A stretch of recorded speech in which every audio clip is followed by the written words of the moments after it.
Amerika Birləşmiş Ştatları prezidenti Donald Trump'ın İsrail və İranın atəşkəsə dair razılaşma əldə etdiyini açıqlamasından sonra diqqətlər münaqişə tərəflərinə yönəldi. İsrail atəşkəsə dair razılığın əldə olunduğunu bildirsə də rəsmi Tehran əvvəlcə bunu təkzib etdi. Qısa müddət ərzində Təl-Əviv rəhbərliyi atəşkəsin pozulduğunu açıqladı. Bu saatədə regiondan çox sayda xəbərlər gəlib. İsrail-İranın münaqişə xəttində nə kimi irəliləyişlər var? Sujetimizdə tanışılaq.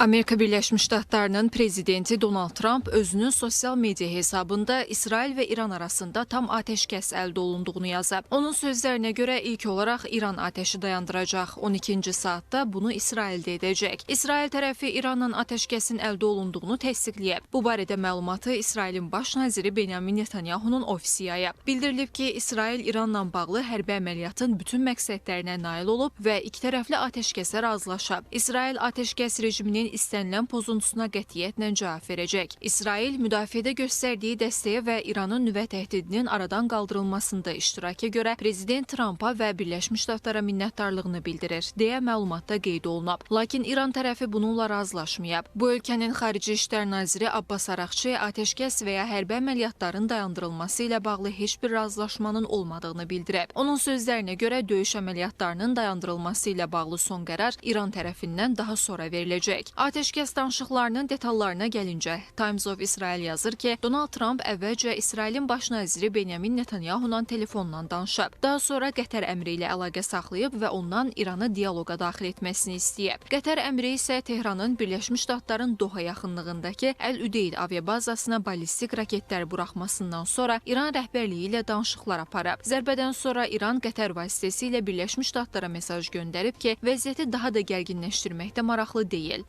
Vaşinqton da İrana hərbi əməliyyatla cavab verməyəcəyini və deeskalasiyaya hazır olduğunu vurğulayıb. Qısa müddət sonra İsrailin müdafiə naziri İsrail Katz atəşkəsin pozulduğunu bəyan edib. Katz deyib ki, İranın atəşkəs rejimini kobud şəkildə pozmasına görə İsrail müdafiə qüvvələrinə baş nazirlə koordinasiyalı şəkildə Tehrana qarşı intensiv hücum əməliyyatlarını davam etdirmək tapşırılıb. İsrail ordusunun sözçüsü Efi Defrin isə bildirib ki, İran atəşkəs başlamazdan əvvəl İsrailə doğru 20 raket atıb.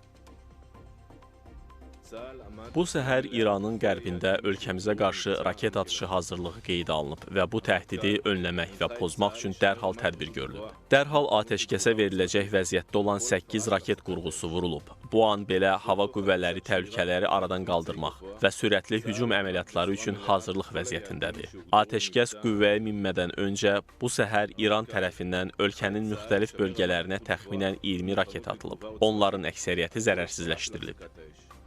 İran Silahlı Qüvvələrinin baş qərargahı İsrailə qarşı yeni raket hücumları ilə bağlı xəbərləri təkzib edib. İranın Ali Milli Təhlükəsizlik Şurası isə bəyanat yayaraq İsraillə atəşkəsin qüvvəyə mindiyini bildirib. Bəyanatda atəşkəsin bərqərar olması təsdiqlənir və bu atəşkəsin birtərəfli olaraq İsrailə qəbul etdirildiyi qeyd olunub. Bəyanatda həmçinin İranın düşmənlərə etimad göstərmədiyi və hər an barmağını tətikdə saxladığı bildirilib.